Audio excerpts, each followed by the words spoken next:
Hello aspirants, welcome to अर्क academy. तो हमारी जो सेकंड पेपर की जो बात चल रही थी पार्ट ए की पॉलिटी की, उसमें हमने कीवर्ड्स और एक मॉडल आंसर डिस्कस किया था। उसके बाद क्योंकि मैंने बताया था पॉलिटी के पेपर में कीवर्ड्स बहुत डाइवर्सिफाई हैं, तो हम आपको एक दो पैटर्न्स और बता रहे हैं अदर देन वो पेंटागन या हेक्सागन ऑक्टागन वाले फीचर्स के अलावा। तो यहाँ पर अपन डिस्कस करेंगे एक बहुत प्रोमिनेंट क्वेश्चन, ये हर कभी आता है, प्रोविजंस। इसमें आपको provisions of 42nd constitutional amendment, 43rd भी आ चुका है 3 मार्क्स में, मतलब ऐसा अमेंडमेंट जिसमें प्रोविजंस कम हैं अमेंडमेंट के, तो वो आपको 3 मार्कर में भी पूछ सकते हैं। अभी जो हमारे लेटेस्ट अमेंडमेंट हुए 102nd 103rd, तो ये भी आपको आ सकते हैं। तो डिपेंडिंग अपॉन वर्ड लिमिट आप उसमें प्रोविजंस को बढ़ा सकते हैं। तो एक ये तरीका है, 42nd कॉन्स्टिट्यूशनल अमेंडमेंट अपन यहाँ पर डिस्कस कर रहे हैं। इसमें प्रोविजंस में आप ऐसा कुछ रिप्रेजेंटेशन रख सकते हैं, लाइन बाय लाइन जो एरो होते हैं उसकी जगह थोड़ा सा ये डिफरेंट हो जाता है। यहाँ पर आप एक इंट्रोडक्शन दे देंगे कि वो अमेंडमेंट कब आया। अगर ऑलरेडी ईयर मैंशनड है क्वेश्चन में, कभी कभी मैंशनड नहीं रहता है, सिर्फ 42nd अमेंडमेंट लिखा हुआ है, तो यहाँ पे आपकी 1976 की जो वैल्यू है वो बढ़ जाती है। प्लस आप उसका एक बता सकते हैं कि वो किस गवर्नमेंट के टाइम पे या किस प्राइम मिनिस्टर के टाइम में आया, तो आप ये रेफ़र कर सकते हैं। फिर आप एक हेडिंग डालेंगे कि क्या पूछा है, फीचर्स पूछे हैं, प्रोविज़न, मतलब जो कीवर्ड क्वेश्चन में यूज़ किया गया है उसको आप यहाँ पर अपनी सब हेडिंग में यूज़ कर सकते हैं। फिर हम इसके प्रायोरिटी बेसिस पे, ये जो ट्री फॉर्मेशन है इसका एक अपना हिडन रिप्रेजेंटेशन का मतलब ये है कि हम प्रायोरिटी फीचर्स को पहले लिखते हैं, ठीक है। तो प्रोविजंस में सबसे पहला और सबसे इम्पॉर्टेंट इसका जो प्रोविज़न है वो है it laid down the fundamental duties. यहाँ पे आप एक और जो स्टार पॉइंट ऐड कर सकते हैं, part 4A article 51A। That means आपको ये पता है कि वो किस जगह पर इंसर्ट हुआ है। जब भी कोई अमेंडमेंट होता है तो या तो कोई इंसर्शन होगा या कोई डिलीशन होगा, तो आप उसको मेंशन कर सकते हैं। फिर secondly it had amended preamble for the first time. हमें पता है अभी तक हमारी प्रीएम्बल में एक ही बार अमेंडमेंट हुआ है और फर्स्ट टाइम ये अमेंडमेंट यहीं हुआ था। इसमें आप क्या कर सकते हैं, इसमें आप जो टर्म्स हमने ऐड किए हैं वो यहाँ पर आप मेंशन कर सकते हैं कि कौन कौन से टर्म्स हमने बाद में ऐड किए। इसके बाद 7th शेड्यूल ये अमेंड करता है, इसमें स्टेट लिस्ट से कुछ सब्जेक्ट्स को ट्रांसफ़र कर दिया था कॉन्करेंट लिस्ट में। तो अगर आपके पास वर्ड लिमिट नहीं है, आप सारे नहीं लिख सकते, तो आप ऐसे लिख सकते हैं education, forest, protection of wildlife, transfer to the concurrent list from the state list.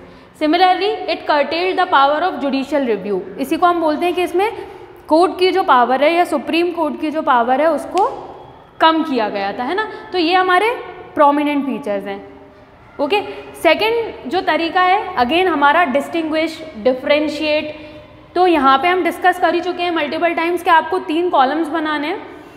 Again आपकी जो सब हेडिंग्स होती हैं वो बहुत इंपॉर्टेंट होती हैं, मतलब आप कितना अच्छा रिप्रेजेंट करते हैं। तो ऐसे केस में क्वेश्चन सीधे क्लियर है कि फंडामेंटल और राइट और फंडामेंटल ड्यूटीज़ में हमको डिफ्रेंशिएट करना है। और जब हम एक बेसिस का कॉमन पॉइंट बताते हैं तो हम एक बहुत स्ट्रॉन्ग होल्ड लेके चलते हैं कि हमें बेसिस पता है कि किन बेसिस पे इन दोनों को डिफ्रेंशिएट किया जा रहा है। प्लस हमें फिर यहाँ पे ज़्यादा टेक्स्ट लिखने की ज़रूरत नहीं होती।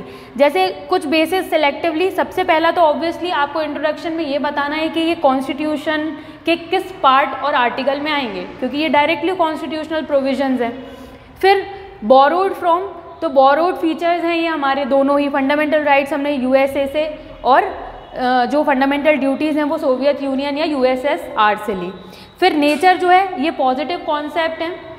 ये दोनों डिपेंड करता है कि आप किसके पर्सपेक्टिव से लिख रहे हैं। इंडिविजुअल के पर्सपेक्टिव से ये पॉजिटिव है, अदरवाइज स्टेट के पर्सपेक्टिव से ये नेगेटिव है, क्योंकि फंडामेंटल राइट्स जो है वो स्टेट की पावर्स को कम करते हैं, और जबकि डीपीएसपीज उनको कुछ फ्री हैंड पावर्स देते हैं जिनमें वो राइट टू प्रॉपर्टी वाला पॉइंट भी हम मेंशन करते हैं फॉर प्रमोटिंग वेलफेयरिज्म।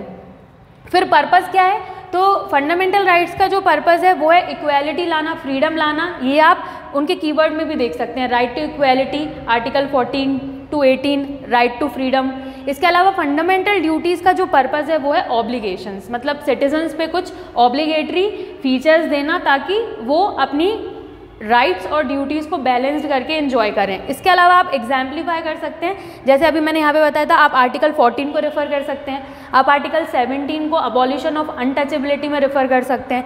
ऐसे ही यहाँ पे आपको जो हमारी टोटल फंडामेंटल ड्यूटीज़ हैं 11, उनमें से आप कुछ यहाँ पे 1-2 मेंशन कर सकते हैं सिर्फ कीवर्ड्स में। तो ये हमारे 2 पैटर्न हो गए आंसर्स के। अब हम डिस्कस कर लेते हैं एक लॉन्ग आंसर। तो स्पेशली सबसे पहले आपको याद ये रखना है कि जो लॉन्ग आंसर्स होते हैं उनमें ऑलरेडी क्वेश्चन में 2 से 3 डायमेंशंस हमसे पूछे जाते हैं। आपको करना क्या है कि उन तीनों डायमेंशंस को इक्वली अपने वर्ड लिमिट के अकॉर्डिंग कवर करना है, प्लस जो क्वेश्चन में कीवर्ड्स हैं जो आपसे पूछा गया है उनको आप हाईलाइटेड करके मेंशन करेंगे। वहाँ पे आप underline, capital words, square box, ये सब यूज़ कर सकते हैं। जैसे हम डिस्कस करते हैं 2019 के मेंस में आया हुआ क्वेश्चन जुडिशियल एक्टिविज्म। तो क्वेश्चन के जो डायमेंशंस थे वो ये थे, what is judicial activism, your arguments against and in favour of it. तो यहाँ पे सबसे पहले आपको जुडिशियल एक्टिविज्म समझाना पड़ेगा, उसका मतलब है इसका इंट्रोडक्शन। अब क्योंकि ये 11 मार्क का क्वेश्चन है तो आप जुडिशियल एक्टिविज्म का इवोल्यूशन जो है या बैकग्राउंड जो है वो भी यहाँ पर बता सकते हैं। तो एक आपका डायमेंशन ये कवर होगा 1/3। फिर उसके बाद आप फेवर और अगेंस्ट को 2 तरीके से लिख सकते हैं, या तो आप कॉलम बना के फेवर और अगेंस्ट साथ में पैरेलली बताते जाइए, एक सेम नेचर का फेवरेबल और अगेंस्ट वाला या प्रोज और कॉन्स जिसको हम बोलते हैं, या आप एक पैराग्राफ पूरा फेवर, एक पैराग्राफ पूरा अगेंस्ट। और ऐसे क्वेश्चंस में हमेशा आपके बैलेंस्ड कंक्लूजन की ज़रूरत होगी, ठीक है। तो इंट्रोडक्शन में आपके कीवर्ड्स होने चाहिए, जैसे जुडिशियल एक्टिविज्म जो है, आप जुडिशियरी वर्ड से ही हम समझ गए, it is talking about active role of judiciary. तो यहाँ पे हमें जुडिशरी का एक्टिव रोल बताना है, और वो भी किस बेसिस पे होगा, solely based on wisdom of जज। जो भी डिसीजन होगा, एक लीगल जजमेंट होगा, वो जज की विजडम को लेके होगा।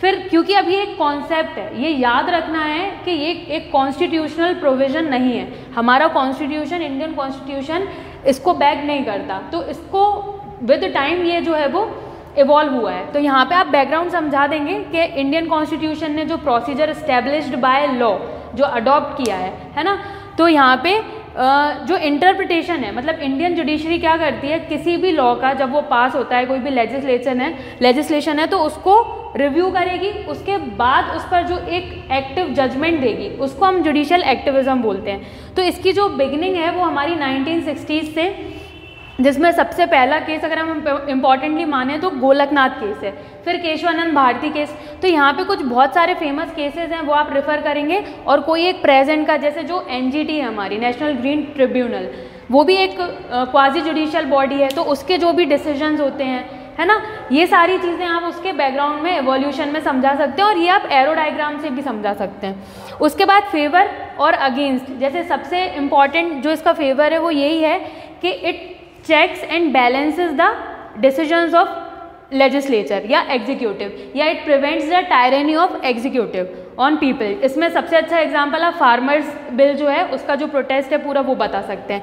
पर इसके कुछ और भी जैसे इंपॉर्टेंट पॉइंट हैं, जैसे इंडिविजुअल पर्सपेक्टिव से, तो यहाँ पे आप सेंट्रल विस्टा केस को रेफ़र कर सकते हैं। फिर इसके अगेंस्ट में सबसे बड़ा जो कॉन्स्टिट्यूशनल प्रिंसिपल है हमारा, सेपरेशन ऑफ पावर का, जिसमें लेजिस्लेचर, एग्जीक्यूटिव और जुडिशरी है ना, इसको कॉन्स्टिट्यूशन में अलग से अपने पावर्स या ड्यूटीज़ मेंशन की गई हैं, ये इसको ब्रीच करता है, क्योंकि कभी कभी जुडिशरी जो है वो जो पार्लियामेंट्री लॉज होते हैं उनको ओवरराइड करेगा, और बार बार अगर ये चलता रहेगा तो इससे क्या होगा, जो कॉमन पीपल है उसका जो ट्रस्ट है, जो हमारी गवर्नमेंट की इंटीग्रिटी है, जिसको हम इलेक्ट करके भेजते हैं, वो भी बिगड़ जाता है। तो ऐसे आप strong points along with examples जब देंगे तो मतलब आप अपनी बात को सब्सटेंशिएट करेंगे, वो यहाँ पे इम्पॉर्टेंट है। और लास्ट में आप एक बैलेंस्ड कंक्लूजन में लिख सकते हैं कि जो जुडिशियल डिसिप्लिन है वो मेंटेन रहना चाहिए, है ना, और जो सेपरेशन ऑफ पावर है वो ब्रीच नहीं होना चाहिए, क्योंकि अल्टीमेटली इंडिया में जो है वो इंडियन गवर्नमेंट या हम एक कॉन्स्टिट्यूशनल गवर्नमेंट है, तो आपको सुप्रीमेसी ऑफ कॉन्स्टिट्यूशन को लेके चलना है। क्लियर? इसको इस तरीके से अपन डील करेंगे, और ऐसे ही डायमेंशंस आपको लॉन्ग आंसर्स में मोस्ट प्रोबेबली मिलेंगे।